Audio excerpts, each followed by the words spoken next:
Hey guys, welcome back to my channel. Today we are talking Thanksgiving. I have tons of tips and tricks to help you out if you are hosting this year, as well as several recipes, one appetizer, two sides, dessert, and a non-alcoholic beverage that I'm going to share with you guys in this video. If any of that sounds good, stick around, thumbs up if you enjoy it, subscribe if you are new, and let's go ahead and get started. The first thing I'm gonna do is I'm going to make the dessert because it does need to sit in the fridge. It is a no-bake dessert, but it does still need time to set. So I'm going to start with that, then I'll jump into some of the tips and tricks, and then more recipes to follow. The dessert we are making is a pie, but it is not a traditional Thanksgiving pie. I will say that. It is a chocolate pie. My dad, he does not like the pumpkin pies, the apple pies. He will eat them, but his preference is the chocolate pie. My brother, he's not a pie person at all. That's why I make brownies every year. But him and my dad, they're the ones that like the special desserts, and that's what I'm doing today, is a chocolate pie for my dad. If you've been around my channel for a while, you know that I love to shortcut things anywhere I can. For this pie, I am using one of these. If you do not want to do this and you want to go the more homemade route, you can do whatever you want to do. If you do it yourself, you're gonna need a whole package of Oreos and a quarter of a stick of butter, melt it, mix it together and all of that, and put it in. I'm saving the time and just using one of these. And you can also make the chocolate part from scratch as well, but it takes a lot of egg yolks, it takes a lot of cocoa powder, and again, I'm cheating the system. First ingredient is the heavy whipping cream. This is the 32 ounce because you are going to need an extra cup later on. 3 cups of it into your stand mixer, or you could do this with a hand mixer. That's up to you. Yes, it does have stitch on it. That's just very much me. But get all of this out of here and don't let it all just stick in your cup like that. 2 of the 3.9 chocolate Jello puddings. Make sure it's not the cook and serve. It needs to be the instant, and don't try and switch it for the bigger 5 point whatever one. You need 2 of the smaller ones. And then just go ahead and put both of those in there. Turn this on until it gets nice and thick. Like I said, it gets really, really thick really quickly actually. An entire container of Cool Whip. This is the 8 ounce, and put it into that. Mix this on low speed until everything is combined. Stitch is too short. Need a longer one. But scrape down the sides and then let it go one more time on just a real quick little mix. And you're just gonna put this into your shell. It is gonna be like heaping, but that is what you want. And then after this goes in the refrigerator, there will be a layer of whipped cream and a little bit of chocolate on top, so it will be even taller than this. Take some plastic wrap and cover the top really well. Don't skip the plastic wrap, because you know if you've ever had pudding and it had that layer across the top of it, the plastic wrap prevents that from happening to your pie.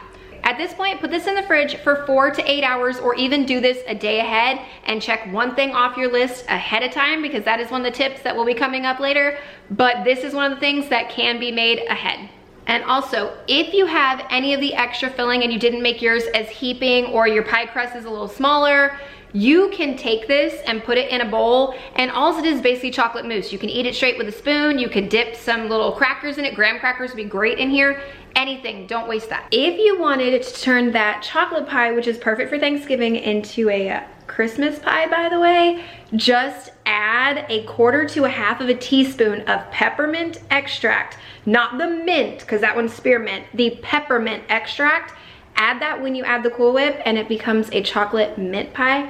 Perfect for Christmas time. The pie is in the refrigerator, so now I'm gonna go ahead and talk about some tips for hosting Thanksgiving, whether this is your first year doing it or you've done it in the past, but you would like ways to make it a little bit easier on you.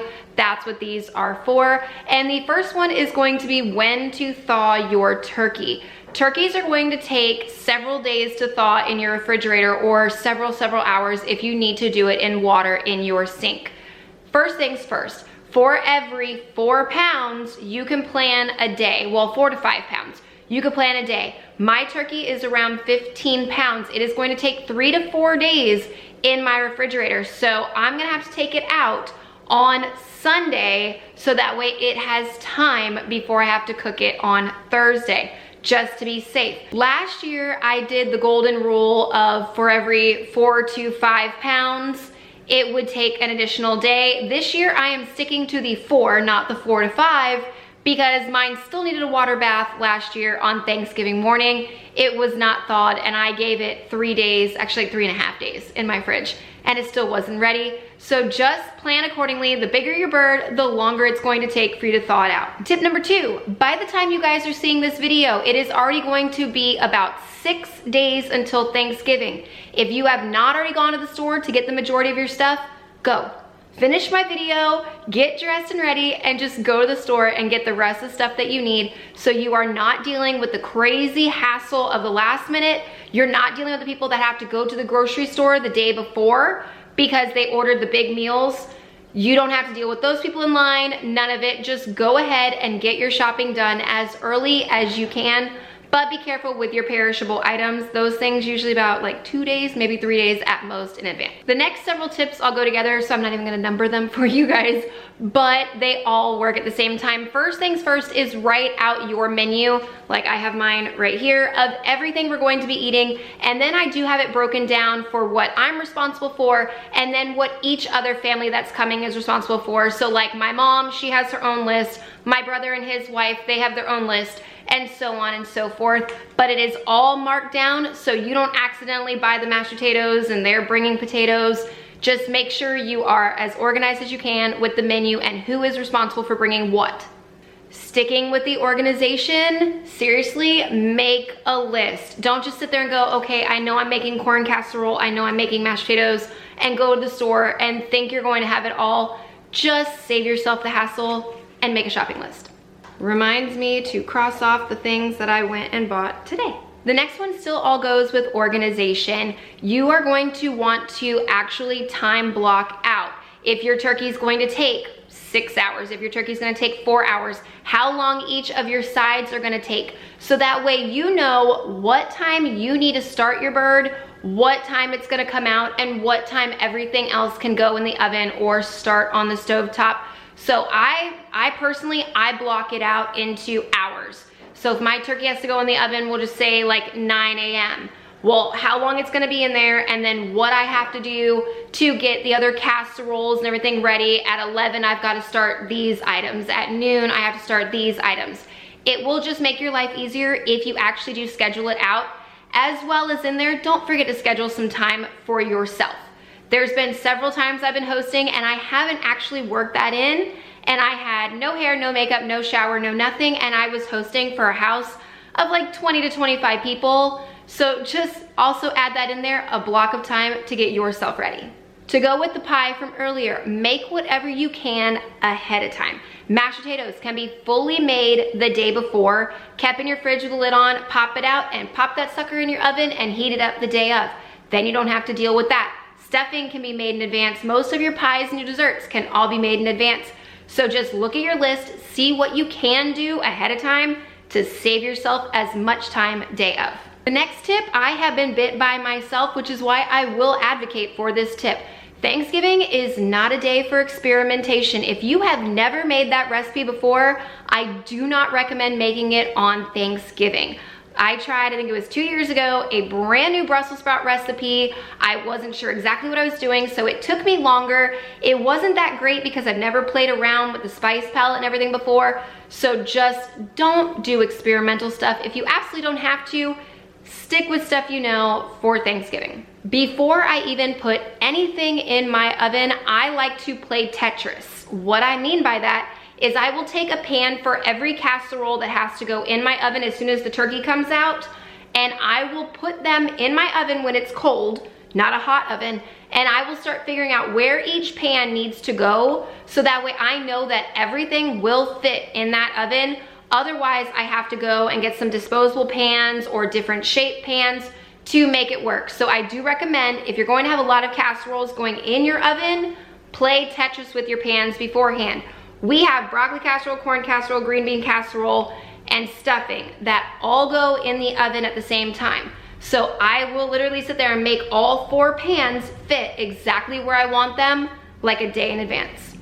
Think about to-go containers. You are not gonna wanna be left with everything. You are gonna want your guests to take some stuff. So either have a bunch of gallon and quart-sized Ziploc bags on hand, or get some very cheap throwaway plastic containers. Walmart, Target, they all have them. They are very inexpensive. You could get some of those ready to go. I saw a woman on TikTok, she was using disposable muffin tins. That was a genius idea because they're metal. You could put your leftovers right back in the oven to heat them up like the next day. That was absolutely genius, but I did look for them online and there was none at a reasonable price near me, but maybe there are near you. But either way, have some kind of vessel for people to take to-go items with them. When it comes to cleaning your house for Thanksgiving, just clean your main living areas. If it's someplace the guests aren't gonna go or really shouldn't be going, like the master bedroom and things like that, don't worry about it. Stick to the main living areas and focus on the bathroom that your guests are gonna be using. Make sure that you take the trash out of the kitchen and the bathrooms and light some kind of either candles, scentsy, room spray, something that is a very pleasing smell. Don't go for something too intense either. Go for something a little more crowd friendly, like a vanilla or a softer scent, but make sure you have something inviting going on that's not gonna be too overpowering with all the food that you're cooking too, because it will mask whatever little bathroom scents happen in there, and then your home will be clean and fine and ready to go. On the topic of cleaning, in your kitchen, like on my kitchen counters right now, I have decorations, I have a hot chocolate bar. I do not need any of that on my counters. I want as much retail space as I can in my kitchen for the day of Thanksgiving. So I will go ahead and take all of my decorations down and put them away. I will put my hot cocoa bar away for the day. Just make yourself as much room on your kitchen counters as you can so it's not cluttered with all your decor pieces and everything and then trying to shove food up there. You don't want that mess. Just take the decor pieces down for one day. My last 2 tips. The first one is a big one. Have your guest help you. You might be hosting, but it is not your responsibility to do 100% of the work. When they get here, have them make a drink and get in the kitchen. It's that simple. You guys can have conversation while you're mashing the potatoes, while you're getting the rolls ready, while you're setting up all of the dishes all over the counter. Have your guest help. It is interactive. You can still have your conversation. You can still hang out with everybody, but they can also be taking some of the load off of you. My last tip. Clean out your fridge, your freezer, and if you can, your pantry. You're going to need extra space in all 3 for the items before the big day. And then after Thanksgiving, you're going to need a place to put all of the leftovers. And a good amount of Thanksgiving leftovers can actually go straight into your freezer and you could pull them out and reheat them down the road, or they can go into your refrigerator for eating over the next couple days. So you are going to need space. I do have one more tip, but I'm going to do it showing you hands-on because it will involve your turkey. And one thing I have done over the years to make it more flavorful and to help it retain some juiciness. So I will show you that here in a few minutes. I'm gonna show you on a chicken though, because I'm making a chicken for dinner since I'm making turkey next week. I'm not doing that today, but it works exactly the same, the trick, on a turkey and a chicken. But if you guys have any other hosting tips and tricks that I did not cover, please put them in the comments down below so other people can read them and help them even more along the way.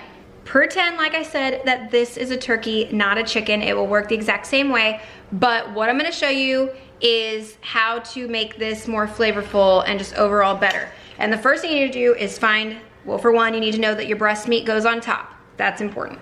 For 2, take your skin, and down here, you can actually move the skin off of the meat with your finger or with a wooden spoon or whatever you wanna do, but make a cavity between the skin and the meat of your bird as far back as you can go. I apologize for anybody that is squeamish, but you will see it will stay attached right here in between the 2 breasts. It will do the same on your turkey, but that's what you're gonna do is around that area, make 2 pockets. Take softened butter, not melted butter, and whatever seasonings you're gonna use. I have a recipe on all of this. I will tag that video down below. But whatever seasonings you're going to use to season it that you would be doing the outside of the bird, mix it in here because this is going on the inside and the outside. Is you're gonna take some of that butter mixture and you're going to put it between the skin and the meat and push it all the way back and kind of like pat it down in there. Do that same thing all the way up. You can see it through the skin, so you can see exactly where you've gotten. Do it on both sides.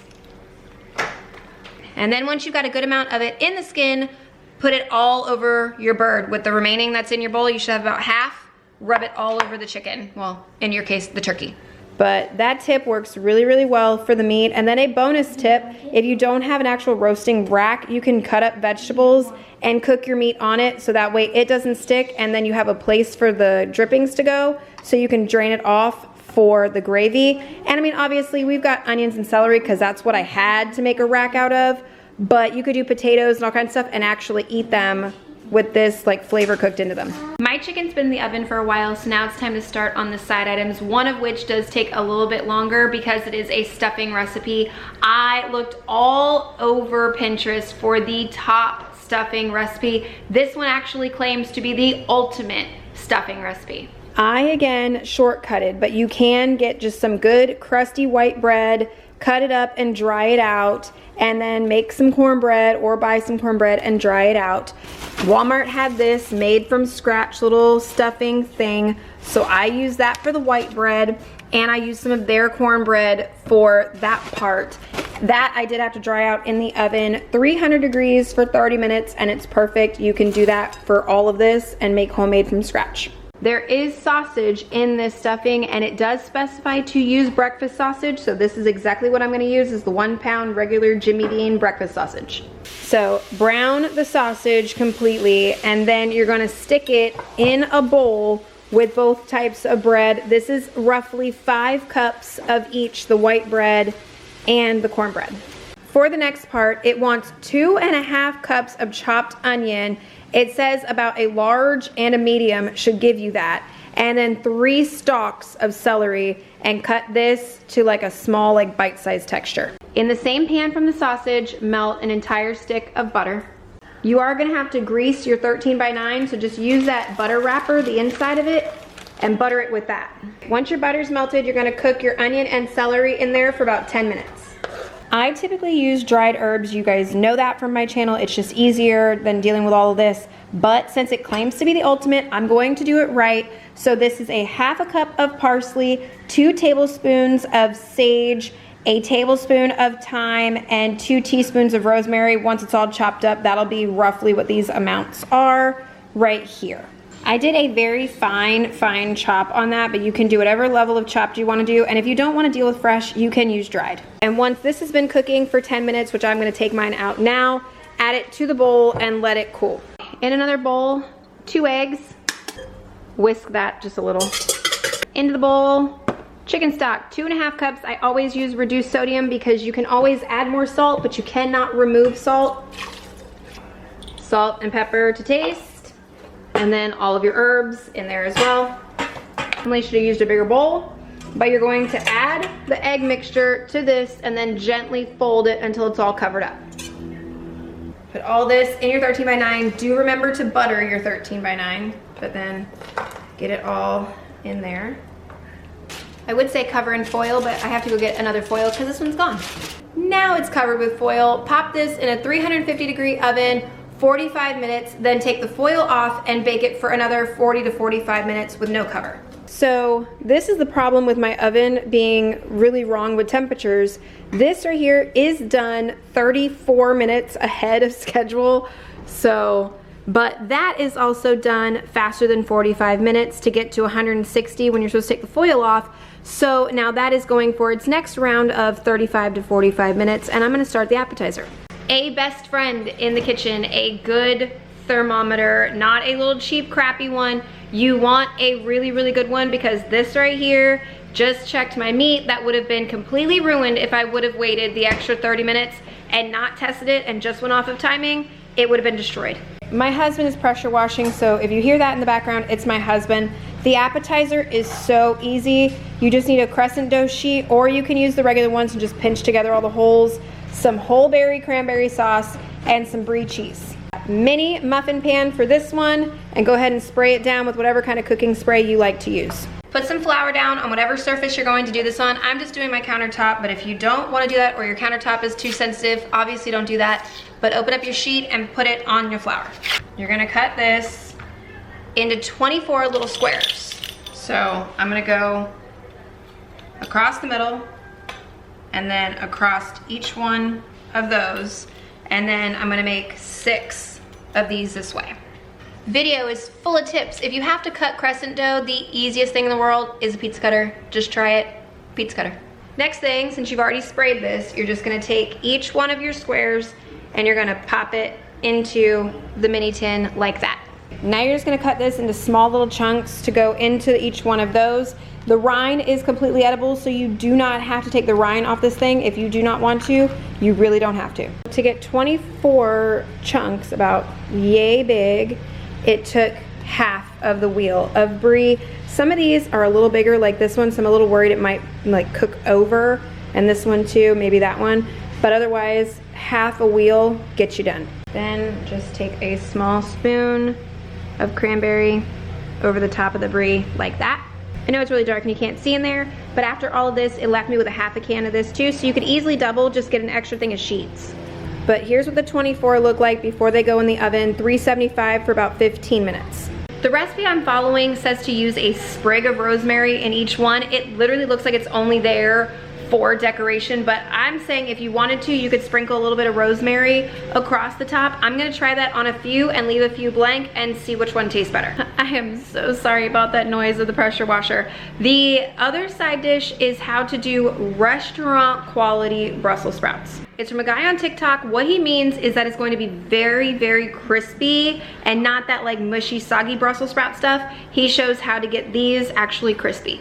First things first, wash them, dry them, and have them. Other thing, throw a cookie sheet in your oven to get hot. Put the halves into a bowl and then coat them with olive oil. Yes, I gotta grab some more out of my pantry, salt and pepper. So very hot pan. I put a little bit of vegetable oil in there too just to make it good, but the trick to this is to put it cut side down onto a very hot pan and put them all like that. Put them all cut side down and put them in a 425-degree oven, and they did not specify timing, but the comments look somewhere between 13 to 15 minutes. There is the stuffing. It looks and smells so, so good. And here are these cute little cranberry brie tart thingies. I don't even know what to call them, but they do smell good as well. This half over here has the rosemary on it, and this half does not. They did also say with this appetizer you could put crushed pecans, however you say it, on top of them as well. My husband asked me not to do that,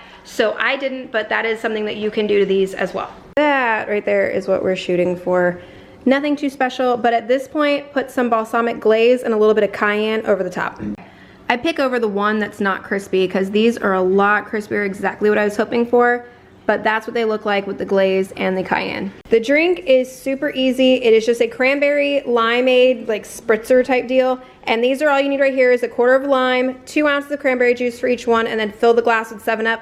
I don't like 7-Up, I never really have, so I have Sprite and I'm gonna try it both ways. And then to garnish, you just have another little slice of the lime and then fresh cranberries. I froze these because then they also act as ice cubes. This is what they look like. I put more cranberries in the one that has 7-Up, that way I know which one is which, but this is the color and just what they generally look like. I'll let you know which one tastes better though. Few things, the one with 7-Up in it is actually better. I don't like 7-Up and it is better. So stick to the 7-Up in the recipe. And the second thing, if you wanna go alcoholic, I added Tito's to this one. It is amazing in there, so you can do alcoholic or non-alcoholic. I did 3/4 of an ounce and I could probably still go to a full ounce or even higher if you really want to taste it. So yeah, this is safe to add the alcohol. I'm gonna go over some reviews on a few of this before I bring out the pie. The drink is so good with or without the alcohol. Absolutely amazing. Definitely gonna make this again for Thanksgiving for the kids because they are loving it over there right now. This, I understand why they call it the ultimate stuffing. So, so good. My husband's about to make a plate, so that's why it doesn't look like it's been eaten too much yet. My husband's still got to eat, but so, so good. These are amazing. I went a little too heavy with the cayenne, but other than that, definitely my favorite I've done so far on the Brussels sprouts. These, the ones with the rosemary's a little too strong, like, and I didn't even sprinkle that much on there, so it would need to be a little bit lighter, but the ones without it seem to be missing something. So I would say stick to the rosemary, just go very light. Jumping back into the pie, first things first, about 15 minutes before you're ready to do this, put your bowl and your whisk into the freezer and let it get really, really cold. Into your mixer, 1 cup of the heavy cream, a 1/4 cup of powdered sugar, and 1 teaspoon of vanilla extract, and then beat this for 4 to 5 minutes until stiff peaks. This is just slightly over whipped. This is a little further than stiff peaks, but it's still good. Put the whipped cream on top of this. You could be as fancy as you want, or you could just like throw it on there and move it all around. We're just going a little rustic on this, and also you put like chocolate curls, chocolate syrup, you could put little miniature chocolate chips on top, whatever you really want to do. My husband has jokes and said that she is thick with 3 C's, because yeah, it really, really is, but the flavor is incredible. All of these recipes were absolutely delicious. My kids are still refilling their cups on that little spritzer drink. They think it is great. They want it next week for Thanksgiving, so I will already be making that again next week, as well as almost every single item in this video. I really hope you guys enjoyed this. If you did, thumbs up. Let me know if you make any of these recipes. Tag me over on Instagram. I would love to see your take on them. Subscribe if you are new, and I will see you in my next video. I hope you guys have a wonderful Thanksgiving. Bye.